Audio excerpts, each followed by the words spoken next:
Hi, ladies and gentlemen. Welcome once again to Ancient Epics, the place where the greatest stories of humanity come back to life. Long before the pyramids rose in perfect alignment with the stars, before royal names were carved into stone to resist eternity, the dead of the Nile Valley were already whispering secrets to time. Beneath shifting desert sands, bodies lay untouched for centuries, preserved not by human intention, but by the silent power of nature itself. These earliest dead were not wrapped in gold or sealed within tombs of grandeur. They were laid directly into the earth, where heat, salt, and sand drew away moisture, leaving skin tightened, hair intact, and faces frozen between life and oblivion. When these bodies were later uncovered, their preservation appeared miraculous, as though death itself had been gently paused. This unplanned defiance of decay planted a dangerous and wondrous idea in the human mind. If the desert could preserve flesh, perhaps humanity could learn to do the same. If the body endured, perhaps the soul would never truly fade. From this realization emerged one of the most enduring and misunderstood practices in human history, the art of mummy making. It was not born of superstition alone, nor of fear, but of a profound philosophical vision, one that bound flesh, spirit, earth, and stars into a single eternal design. Across millennia, this sacred craft would evolve from simple burial rites into a complex science of preservation, blending ritual devotion with anatomical mastery. Each generation refined the methods, guided by religious belief, empirical observation, and cosmic symbolism. The journey of mummy making is not merely a tale of death. It is the story of humanity's longing to endure, to be remembered, and to remain whole beyond the horizon of life. In the earliest chapters of Egyptian civilization, during the Predynastic period around 4500 BCE, death was treated with solemn simplicity. Bodies were placed in shallow oval graves, often in a fetal position, facing the rising sun. The desert floor, rich in natron salts and heated by relentless sun, naturally desiccated the remains. This accidental preservation allowed skin, nails, and even internal organs to remain astonishingly intact. These early mummies were not creations of ritual but of environment, yet their appearance left a deep impression upon the living. As villages grew into kingdoms along the fertile banks of the Nile, belief systems matured alongside social complexity. The Egyptians came to see the human being as a union of multiple spiritual elements: the Ka, the life force; the Ba, the personality that could move freely; and the Ak, the transfigured spirit. For these elements to reunite in the afterlife, the physical body had to remain recognizable. Decay was no longer a natural process, it was a spiritual catastrophe. By the time of the early dynastic period, around 3100 BCE, intentional efforts to preserve the dead had begun. Graves were reinforced with mud brick, wooden coffins were introduced, and burial chambers were separated from direct contact with sand. Ironically, these protective measures disrupted natural preservation, causing bodies to decay more rapidly. Faced with this unintended consequence, embalmers were compelled to intervene. The first experiments were modest. Bodies were wrapped in linen soaked with resins and oils derived from local plants and imported tree saps. Archaeological analysis of these resins reveals antibacterial properties, indicating a growing awareness, whether instinctive or learned, of decay's causes. These early treatments marked the transition from accidental mummification to deliberate preservation. As Egypt entered the Old Kingdom, the age of pyramid builders, mummy making became inseparable from royal ideology. The pharaoh was no longer merely a ruler but a divine intermediary, destined to ascend among the stars of the northern sky, particularly the circumpolar constellations that never set. These imperishable ones mirrored the pharaoh's promised eternity. The body, therefore, had to endure as long as the heavens themselves. During this era, embalmers began removing internal organs, recognizing that decay originated within. Initially, organs were extracted through natural openings or small incisions and discarded. The heart, however, was always left in place, believed to be the seat of memory and moral judgment.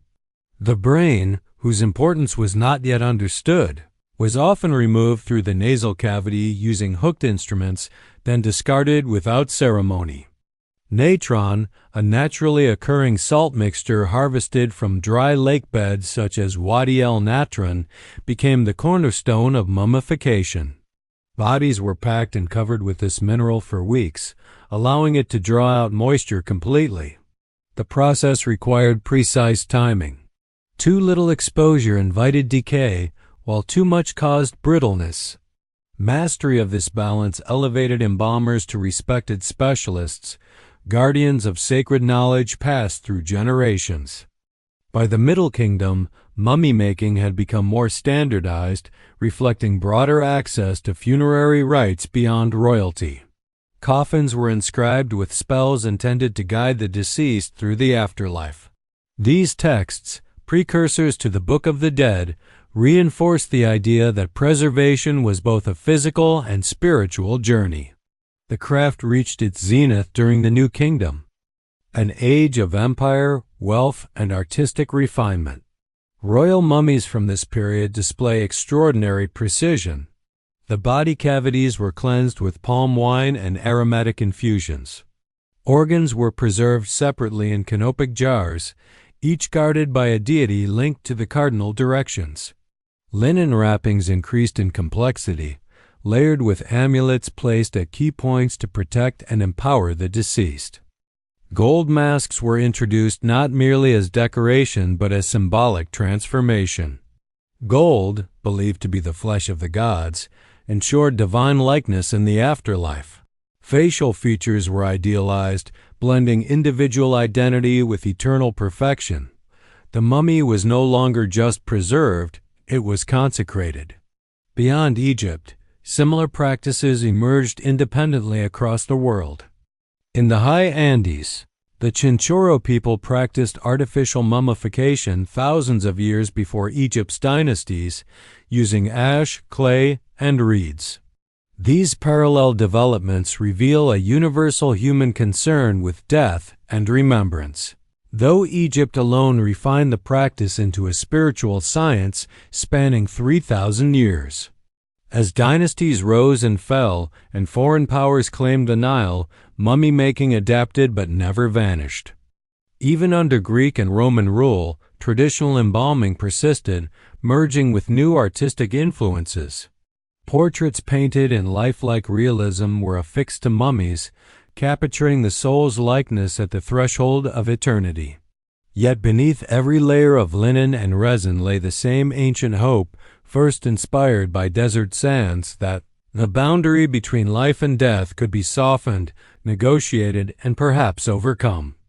The evolution of mummy-making was not driven by fear alone, but by reverence for continuity, memory, and cosmic order. In the next chapter of this unfolding epic, the sacred laboratories of embalmers will be entered, where ritual met anatomy, and where the human body became a vessel prepared for eternity under the watchful gaze of gods and stars. Beyond the quiet dignity of tombs and wrappings lay a world rarely seen by the living, the sacred workshops of the embalmers. These places were neither temples nor common dwellings, but liminal spaces where the boundary between life and death thinned.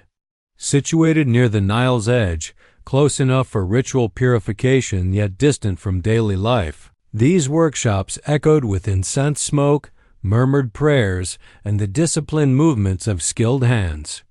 Here, the evolution of mummy-making reached its most intricate and revealing form. By the height of the New Kingdom, mummification had become a carefully structured rite lasting 70 days, a period mirroring cosmic cycles observed in the sky. The number itself carried meaning, reflecting the time the star Sirius disappeared from the heavens before heralding the Nile's annual flood. Just as the river's return renewed the land, the embalming process was believed to renew the deceased for the afterlife. Death was not an end, but a necessary pause before transformation. The embalmers were organized into ranks, each responsible for a specific stage of preservation. At the center of this ritual science stood the lector priest, custodian of sacred texts, whose recitation sanctified every act. The body was treated not as a corpse, but as a living presence in transition. Every incision, every cleansing, was accompanied by gestures and words intended to protect the soul from harm. The removal of internal organs marked one of the most critical advancements in mummy making. Through a small incision on the left side of the abdomen, the liver, lungs, stomach, and intestines were carefully extracted. These organs, vulnerable to rapid decay, were treated with natron and resins, then placed into canopic jars. Each jar was associated with one of the four sons of Horus, divine guardians who watched over the organs and ensured their safety. Their lids bore the heads of a human, a baboon, a jackal, and a falcon forms linked to the cardinal points of the cosmos. The heart alone remained within the chest. Unlike other organs, it was not merely physical but moral, believed to contain the record of a lifetime's deeds. In the Hall of Judgment, the heart would be weighed against the feather of Matet, the principle of cosmic balance and truth. Removing it would mean erasing identity itself. Thus, preservation was inseparable from ethics, memory, and order. The brain, however, was regarded differently. Considered a secondary substance, it was removed through the nasal cavity using long bronze hooks. This process, though crude by modern standards, demonstrated growing anatomical awareness. The skull was then rinsed with oils and resins, slowing decomposition and stabilizing the head structure. Such procedures reveal a quiet accumulation of empirical knowledge, refined across generations through observation rather than written instruction. Once emptied, the body cavity was cleansed with palm wine and aromatic solutions derived from cedar, myrrh, and frankincense, substances imported through vast trade networks reaching the Levant and the Horn of Africa. These resins served both ritual and practical purposes, masking odors while inhibiting microbial growth. The body was then packed with linen, sawdust, or resin-soaked materials to maintain its shape, ensuring the deceased would appear whole when reborn. Natron treatment followed, lasting approximately 40 days. During this time, the body was completely covered, transforming it into a desiccated yet stable form. Archaeological analysis of New Kingdom mummies reveals remarkable consistency in this phase, suggesting a standardized process widely understood among embalmers. The desert mineral, harvested from dried lake beds under the open sky, symbolized purification through earth itself. After dehydration, the body was washed and anointed with sacred oils. The skin was treated with resins that hardened into a protective shell, giving many mummies their characteristic darkened hue. These resins also sealed the body against moisture, a crucial adaptation as tombs grew more elaborate and less exposed to natural desiccation.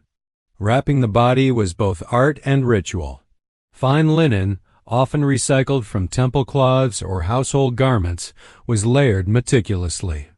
Each finger and toe was wrapped individually before being enclosed within larger bands. Amulets were placed between layers, each chosen for its protective or regenerative power. Scarabs rested over the heart, symbolizing rebirth, while the Eye of Horus guarded wounds and vulnerabilities. The act of wrapping could take many days, accompanied by incantations drawn from funerary texts. These spells were not mere words but tools believed to animate protection. Linen itself carried symbolic weight, associated with purity and divine light. As the layers grew, the body was gradually transformed from human remains into a sacred object prepared for eternity. Masks and coffins reflected evolving artistic and spiritual ideals. Early coffins bore simple designs, but later periods introduced nested coffins, each layer offering additional protection. Faces were painted with serene expressions, eyes wide and alert, as though awaiting awakening. Royal burials featured gold masks, while elites used gilded or painted alternatives, extending divine symbolism beyond the throne. Astronomy remained woven into every stage of burial. Tombs were aligned with celestial paths, particularly toward the circumpolar stars. Walls depicted journeys through the night sky, guided by solar deities and cosmic serpents. The deceased was imagined traveling alongside the sun god through the underworld, emerging renewed at dawn. Preservation of the body ensured participation in this eternal cycle. Over time, mummy making expanded beyond the elite. During the late period, mass production emerged, with workshops adapting techniques for broader populations. Quality varied, but the essential belief endured: the body mattered. Even modest burials sought to maintain form and identity, reflecting a deeply ingrained cultural philosophy. Foreign influences subtly altered the practice without erasing its core.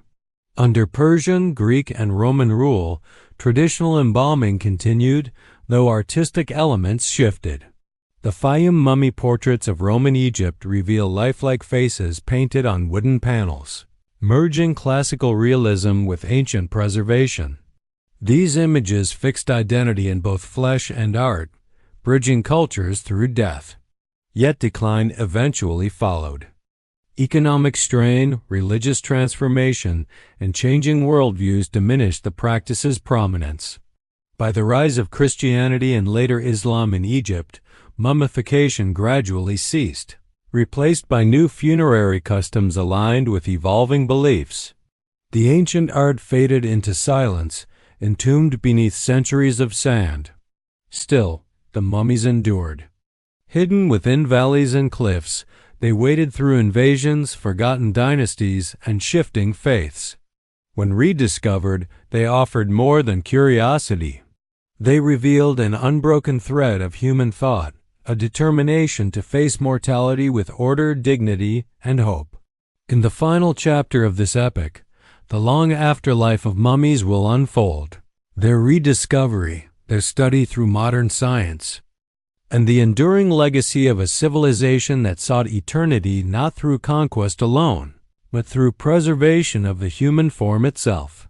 Long after the last embalmers laid down their tools and the incense smoke faded from the workshops of the Nile, the preserved dead entered a second unintended journey, one that no ancient ritual had foreseen. Sealed within rock-cut tombs, hidden beneath desert cliffs, or buried deep in forgotten cemeteries, the mummies of Egypt waited in profound stillness. Centuries passed. Kingdoms vanished. Languages changed.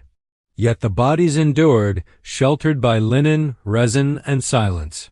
When the ancient world gave way to new civilizations, Egypt became a land of legend. Greek and Roman writers spoke of mummification with awe and confusion, describing it as both science and mystery. Some believed mummies held medicinal powers, while others regarded them as relics of a vanished golden age. These stories traveled far beyond the Nile, planting fascination deep within distant cultures. By the medieval period, this fascination took a darker turn. Mummified remains were ground into powders known as mumia, traded across Europe as supposed cures for illness. In this tragic misunderstanding, the preserved dead were stripped of identity and reverence, reduced to commodities. The original spiritual purpose of mummification was lost, replaced by superstition and profit. Yet even in this misuse, the mummy's physical resilience testified to the success of ancient preservation. The modern rediscovery of mummies began slowly, driven by archaeology rather than myth.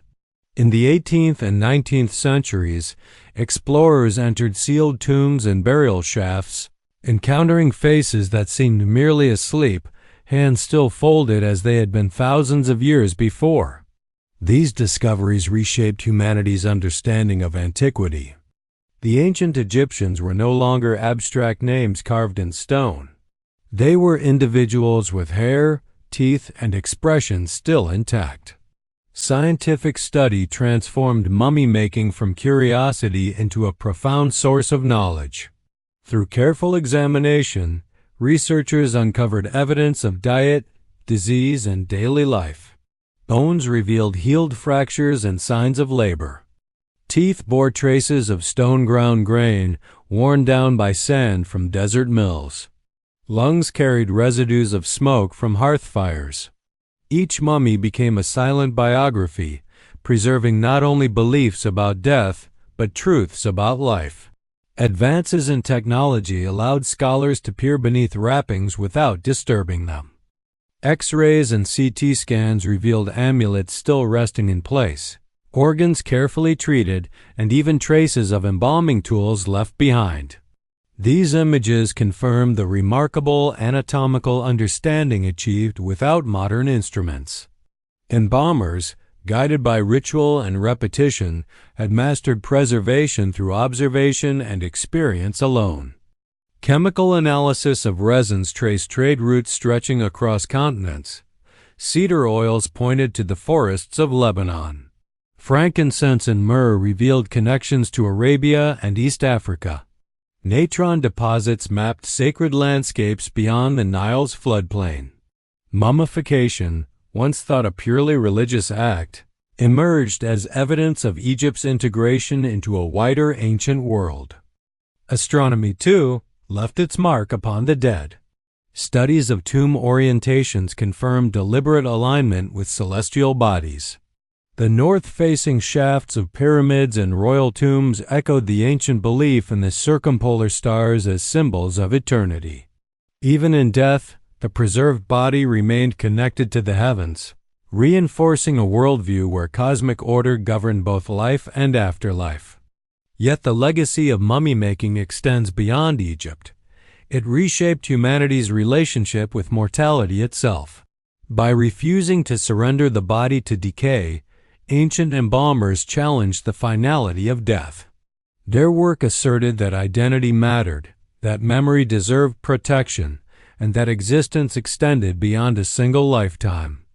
This philosophy influenced later cultures, inspiring tomb art, ancestor veneration, and memorial traditions across civilizations. Modern ethics have returned reverence to the preserved dead. Museums increasingly treat mummies not as exhibits, but as human beings deserving dignity. Many are studied only through non-invasive methods, their wrappings left undisturbed. Others have been returned to their homeland, laid once more to rest beneath Egyptian soil. In this quiet restoration of respect, the ancient intent of mummification is finally honored again. The evolution of mummy-making stands as one of humanity's most extraordinary achievements, not because it conquered death, but because it sought harmony with it. Through trial and error, faith and observation, ritual and craft, a civilization transformed the inevitability of decay into a sacred passage. Each wrapped body became a bridge between worlds, a promise that order would prevail over chaos and remembrance over oblivion. From the first naturally preserved bodies in desert sand to the masterfully embalmed kings of the New Kingdom, the journey of mummy-making reflects the growth of human thought itself. It reveals a species unwilling to accept disappearance, determined to anchor meaning in both earth and sky. The preserved dead remain as witnesses, reminding later ages that the desire for continuity is as old as civilization. Even now, when ancient linen meets modern air, the past breathes again. The mummies do not speak, yet their silence carries wisdom across millennia. They tell of patience, devotion, and an unbroken conversation between the living and the dead. In their stillness lies motion. In their preservation, a living legacy. Thus ends the long passage of mummy-making from accidental preservation to sacred science, from ritual workshop to archaeological revelation. What began beneath the sands of the Nile became one of the world's most enduring symbols of eternity, binding humanity's fear, hope, and reverence into a single, timeless form. If these ancient voices touched your heart today, please consider subscribing to Ancient Epics and ringing the bell so you never miss the next forgotten tale. Thanks for watching.